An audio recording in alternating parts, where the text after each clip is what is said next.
Welcome to the Everything Coworking podcast. This is your host, Jamie Russo. Thank you for joining me. So, we're kicking off with this episode a series for the month, Your Coworking Business Online Presence. So, we're going to talk about the ROI on social media. How much time should you be spending? What can you get out of social media for your business? Newsletters, what they do for your business, what you should be doing, some best practices. And then we have two guest experts on. I am excited about both of them. One of them is brand new, a Google business profile expert.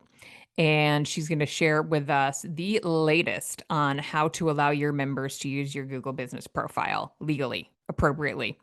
And then we are going to talk about website audits with Taylor Mason, who's been on the podcast before.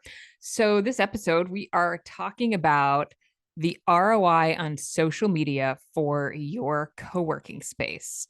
So, if you've heard me talk about social media before, you know that I want you to be really careful about how much time you spend on social media for your business. As a matter of fact, we recently did a training for our community manager university group. It was actually in January, I think. It wasn't that recent. Social media, let's see. No, I got the title wrong. Hold on. It is how to minimize the time you spend on social media while maximizing your ROI. That's really my stance. How can you do the least to get the most out of social media for your co-working business? So, if you have a community manager in charge of your social media, then enroll him or her into our community manager university program and they can get that training. We also have training on Facebook ad frameworks and other social media training. So, here's what we're going to talk about today. I think it's really helpful to continue to talk about this because we can hear it and sometimes it doesn't totally seep in until we hear it a few times. So I want to talk sort of in a little bit of a framework today about where the ROI from our co-working business comes from and how social media can fit into that ROI. So in general, member acquisition, getting more members. Our ROI comes from increasing the spend of a current member or increasing the lifetime value of your current members. So let's talk about member acquisition. Most of your member acquisition comes from a consumer who is an aware, active searcher. So someone that is solving a problem or has a problem that you can solve and is looking to solve it. They're aware that co-working is a solution and actively searches like a map app or a search engine on a website browser for a local solution. So 80% of your leads probably come from Google Maps, your Google business profile, or paid or organic search on a web browser. Most of the time, there are going to be exceptions to this, probably small markets where you have to do a lot of education around what co-working is. But in general, in sort of medium to larger markets, 80% of your leads are going to come from active searchers who are aware of co-working as a solution and are finding the best option for them nearby. We can talk about different profiles of consumers and how they do their shopping. I'm actually working on a topic that is exactly diving into that for the upcoming GWA conference, but we're just going to kind of simplify it here. So here's the challenge with acquiring members through social media. Social media is generally not a search platform. Now, I've heard a little bit about some trends of people. I understand like hashtag searches and things like that. But if I'm looking for a co-working space near me, it is generally not yet consumer behavior that they're going to Instagram or TikTok to find that. Right. So it's really social is an interruption platform. So we're putting ourselves in front of people on social through ads generally, or we're getting them to follow us somehow through hashtags, through other, promotions on other channels. So it is not a platform where, the end user knows they're trying to solve something and is going to look for it. Here's the other issue with social. The average organic post on Instagram or Facebook will get in front of roughly 10% of your audience. That means if you have 1,000 followers, 100 of them will see any given post. So you cannot rely on social media to communicate important messages. 90% of your audience will not see your organic messages. So in order to get your social media post, video, reel in front of your audience, you have to pay for it. And that is just a reality. And when I say pay for it, please don't boost your posts. If you're going to run ads, you need to use Ads Manager and learn how to run Facebook ads, Instagram ads, in quotes, sort of the right way. The boosting is not going to get you what you need. Anyway, that's a whole separate conversation with somebody who's more of an expert than I am in Facebook ads. I will tell you that I have this trouble in my business as well. In terms of member acquisition, I spend very little time on social. I put a lot of time into LinkedIn because, when I look at my reach on Instagram, and maybe if I spent more time on Instagram, this would be kind of more of maybe it needs more of an investment, but the algorithm still is not going to favor organic posts. So can you increase that 10%? Maybe. Can you get it to 50? You can't with organic. You have to pay for it. So, we were spending a lot of time on custom video posts to promote our podcasts on Instagram because it's a different size video. And, we were getting like 40 views. I mean, that is really depressing. Whereas on LinkedIn, when we post a video, we get hundreds of views. So it's a much better investment to go to LinkedIn or our Facebook group, which has over 2,000 people in it. And the algorithm is a little bit friendlier to private groups. So it is just a reality that you just are not getting a lot of bang for your time and effort when you are posting organically to Facebook and to Instagram. So you want to invest minimal time and resources in social until you've nailed your website SEO. You have an active blog on your website updated with relevant content that contains relevant keywords every single month. And you have both a member and marketing newsletter. And you've tested paid Google and Facebook ads. So essentially, you don't want to invest a lot of time in social media until you've really gotten down the other channels that are far more likely to have a return for your business. So, well, of course, there are reasons to be on social. I'm not saying don't be on social. You want to minimize your time. My recommendation is 2 hours a week, and we'll talk about how to do that. So, again, thinking about, your ROI in your co-working business comes from new members. So member acquisition, that's hard to do on social. I'm not saying nobody does it. I hear people say that they do it. Most people don't. The other ROI for your co-working business comes from increasing the spend of a current member. So what does that look like? A member upgrades to an office, or a member starts booking meeting rooms with you, or they host a paid event with you in addition to what they're already buying. So essentially, they have some membership with you and they buy more things from you, meeting rooms, event space. They add folks to their team and get more seats.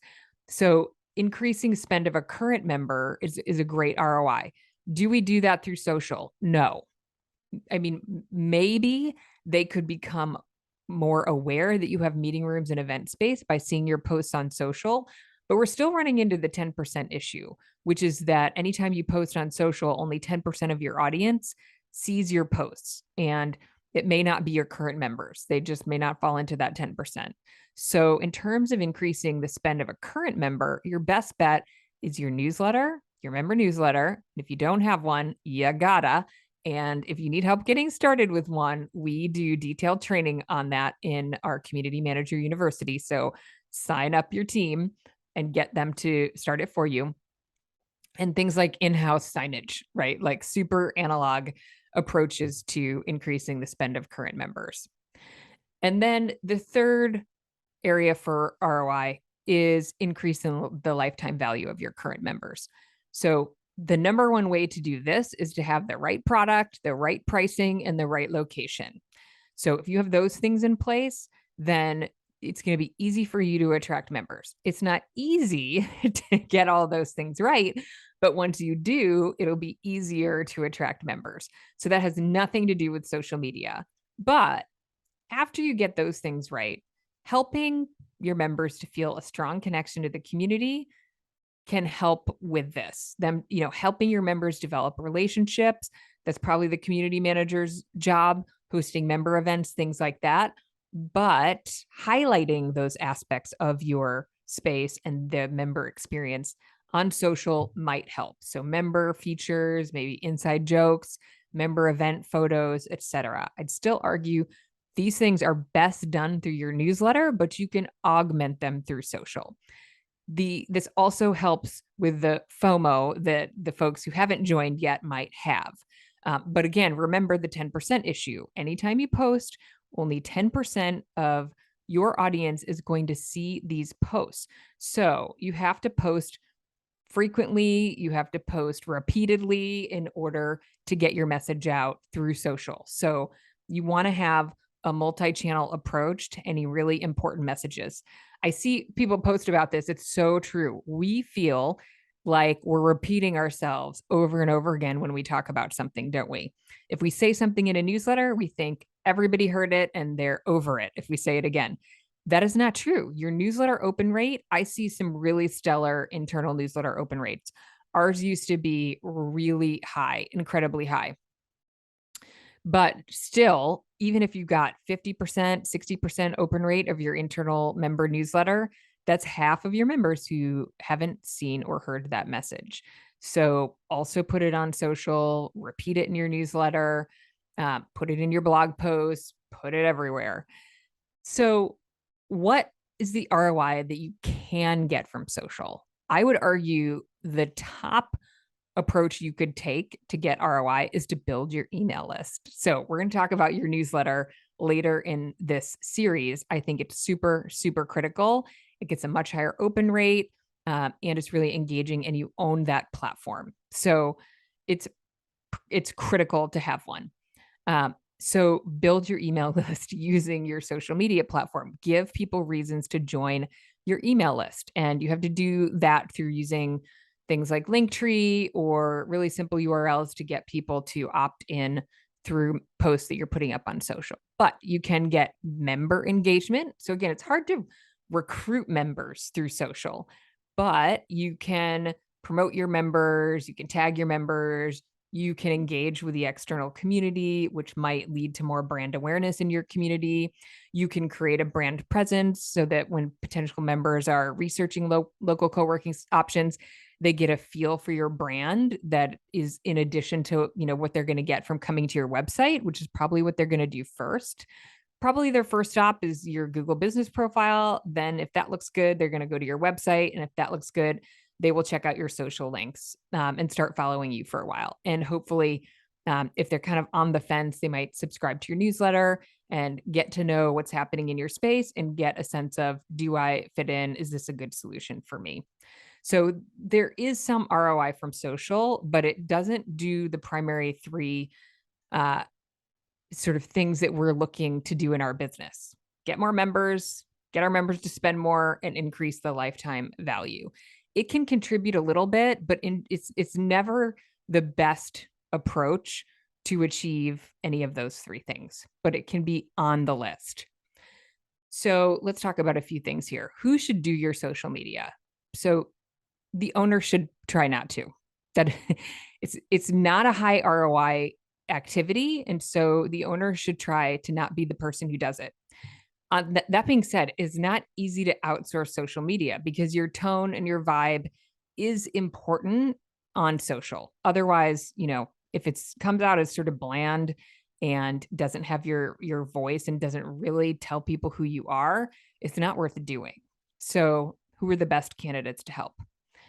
Your community manager, if they can. If they have time. I know community managers wear so many hats. We include social, as I've mentioned a couple of times now, in our community manager training. We assume that community managers are in charge of social, and we find that most of the time they are. It could also be an intern that's physically present in the space. Social can be a great opportunity for an intern to contribute. That being said, they need some content guidance, and we'll talk about kind of the planning grid that we recommend. It could be a member that spends time in the space. This is super important, though. I hear a lot of people talk about doing a trade with a member. So think about who you trade with. Don't trade with someone in an office, because if you think about spending 2 hours a week on social media, so 2 hours a week, the only way you can do that is if you post in advance. So you're going to batch your post, you're going to line them up in a platform like Loomly or Buffer, and then you're not going to look at social again. You can go in and interact a little bit here and there. You should set a timer. So that's 8 hours a month. So if you're tempted to do a trade with a member, you should make sure you value it appropriately. So let's say social media work is worth $30 an hour. That's a little bit arbitrary. If you outsource it to an agency, you will certainly pay more. But let's say you had a really strong VA, then you're paying the VA $30 an hour. You're allocating 8 hours a month for this work. That's $240. So that's about equal to a full-time co-working desk. So if you're going to trade with a member, then $240 is about what you're trading. So again, don't trade a $600 office or an $800 office to get your social media done unless you have tested it and it really does drive member acquisition. Organic social media is what I'm talking about here, not paid. So the other thing I would recommend, so in the kind of talking about content and how to get it done, social should just leverage your core pieces of content that you create. It doesn't need to be original unless you are running like a really original campaign through social that makes sense and you're not sort of recreating that on your blog or in your newsletter or podcast. So an example would be a member feature. The member feature is the original content. It gets amplified through social media, but it lives in your blog and it lives in your newsletter. That's just an example. In our community manager training, we give some deeper examples on that. So 2 hours a week on social media, post it in advance. In our community manager training, we share a planning grid that really, really simplifies how you approach social media and makes it specific to your business. So essentially, you pick categories and you assign them to days, and you kind of create themes so that you're sort of just filling in the blanks, cross-referencing themes and topics for each day of the month. So you could literally sit down and pre-batch all of your posts for an entire month. It would take you a few hours, but you could do it well in advance. So we teach that in our community manager training, but you want to take that approach. There are a lot of social media planning grids out there that you can leverage if you just do a Google search. But we recommend using a planning grid, and posting in advance, batching and posting in advance, so that you're not waking up, you or your community manager, waking up every morning and trying to figure out what are you going to post. You spend so much more time when you're doing it in the moment than if you have a framework that you're using with strategic topics and themes that you're just kind of mixing and matching throughout the month. That's the way you outsource it also, and make sure that the content that's getting posted is aligned with the type of content that you want to create for your business. So that is it on social media. And we're going to talk about newsletters next week. You heard me say today, I think newsletters are super, super critical. A lot of you have them. We'll talk about some best practices. If you don't have them, let's make that a goal to get a newsletter in place in 2022. So we will see you next week.